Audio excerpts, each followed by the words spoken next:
Even though most of us are on that Master Duel kick right now, we received both the new character and a new mini box coming down the pipeline for Duel Links, so let's quickly go over those. The new character, Yuto, is finally here, bringing with him his Phantom Knight cards, a series of Dark Warriors that specialize in Exceed summoning rank 2, 3, and 4 Exceeds monsters, primarily rank 3s in their main line of monsters. Notable unlocks for him include 2 copies of Phantom Knights of Cursed Javelin, which is a slow speed version of Gorgonic Guardian on a generic rank 2, and 3 copies of Ragged Gloves, which is one of the 3 most important Phantom Knight monsters, able to banish itself from grave to send any Phantom Knight card from deck to grave. This is useful as a way to put any of the other Phantom Knight monsters or traps straight into the graveyard for their grave effects, being one of the better ways to set up the grave in the deck. As for his character drops, the only notable one from the list is Phantom Knight's Sword, which can be banished from the grave to revive any Phantom Knight monster, enabling quick Exceeds plays. As for skills, the primary one of note here is Phantom Strategy, which lets you discard a Phantom Knight monster from hand to place a Fog Blade on the bottom of the deck, arguably the best trap for the archetype. Locked behind the skill, able to equip to a monster, negate its effects, and make it unable to attack or be attacked. It also shares the same grave effect as Phantom Knight's Sword. The skill will be extremely useful as any Phantom Knight monster you put into the grave can be banished for their effect right away, meaning the skill doesn't even go negative, as you'll most likely either search or set up further off its usage. The primary drawback to the skill are the restrictions of the extra deck summons the turn you use it, which won't be detrimental as the only restricted summons are for rank 4s and higher, which you won't be making often, and that you can only play Dark Warriors in the main deck, which, while restrictive, is not that bad as you can still play cards like Kagamucha Knight to give extra rank 3 fodder. Overall, Yuto is an excellent character and should be farmed for at least 3 of the sword while available, though I doubt you'll use 3 in any Phantom Knight deck with access to Fog Blade. Moving into the new mini-box, Phantom of Rebellion will be releasing on January 31st, 2022, and will be focused on the main monsters of Yuto in Arc 5, the Phantom Knights, and his Star Exceed Dark Rebellion Exceeds Dragon, a rank 4 that can detach both materials to steal half the attack of a monster on the field permanently, able to attack over it that turn for 2500 damage.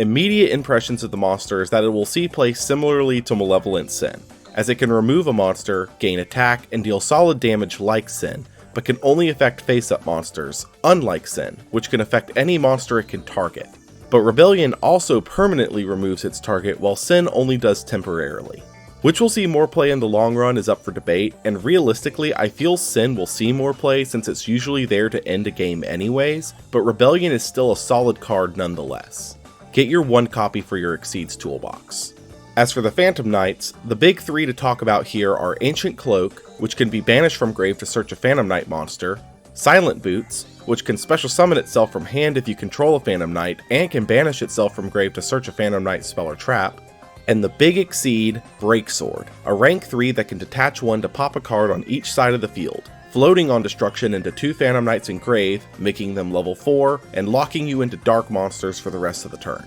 These 3, combined with the other cards and skills from Yuto, will make the core of Phantom Knights, which I truly do believe has the potential to become a powerful deck in the meta due to the ability for any of its pieces to search other pieces and make powerful rank 3s and 4s. Although Breaksword limits you to dark monsters for the rank 4 play, there are a few notable ones you can make, which include Evil Swarm Nightmare, Malevolent Sin, and Dark Rebellion Exceeds Dragon. Though note, on the turns where you use the Fogblade skill, you can only summon rank 4 warriors and dragons. Phantom Knights might also see play alongside the Burning Abyss monsters from the previous set, though this is not as likely since we don't have main deck access to Fogblade. If you're going for Phantom Knights, 3 Cloak, 3 Boots, and 2 Breaksword are an absolute must. If you're not going to go for the deck, Breaksword is still a great Exceeds to pick up for any rank 3 deck like Burning Abyss or Magnet Warrior, as it's still removal on a rank 3 body for anything. Moving to Infinitrax, the new machine engine focuses on powerful Earth machine strategies, accenting them and giving them access to various Exceed ranks from 4 all the way to 9 with the right boards.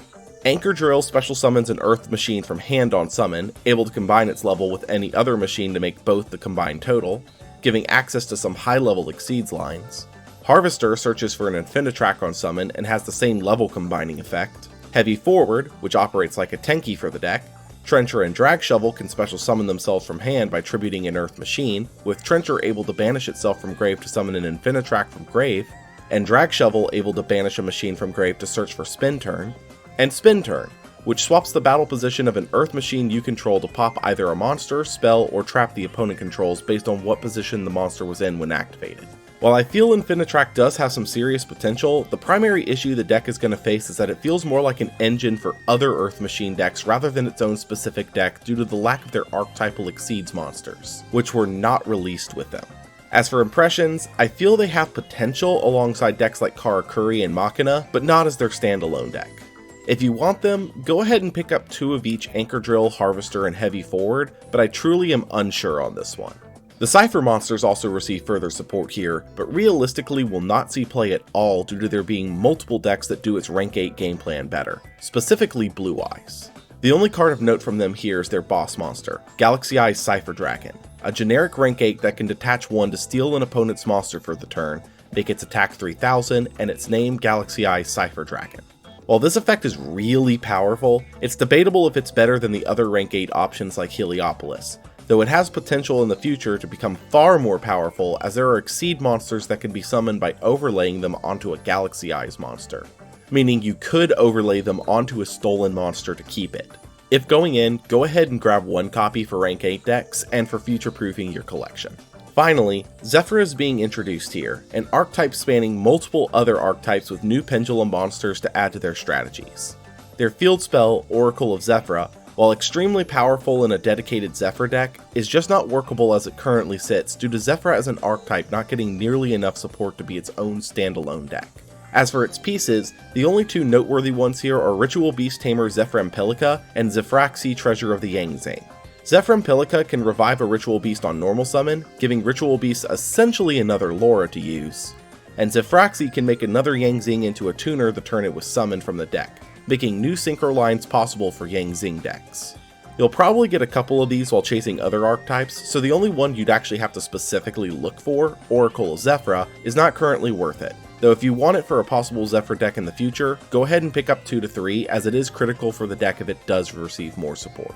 Overall, this mini box looks decent due to the inclusion of Phantom Knights and generic Exceeds monsters for multiple ranks. If not interested in Phantom Knights, I'd still do at least 1 run of the box to get Dark Rebellion, Breaksword, and Zephyr Dragon just to have access to the generic Exceeds monsters. If going for Phantom Knights though, you're gonna need to do 3 runs, as Ancient Cloak and Silent Boots are so critical to the deck that you're going to need 3 of both. Thank you all for watching to the end of this video. For those of you who don't know, we actually have a new series that started yesterday, which is going to be the Duel Links progression series that I'll be doing with Axe Mango, Mood Trapper, and Senpapi. So hopefully you guys can catch that and enjoy it. We're going to try to get out episodes semi-frequently, but we don't have a set schedule yet. If you enjoyed this content, be sure to give it a like and subscribe to the channel for more like it. If you want more updates on the behind the scenes for these, or just into what's going on with me, be sure to follow me on Twitter or check out my Twitch streams. Both links are in the description below. Thank you all again, and I'll see you next time.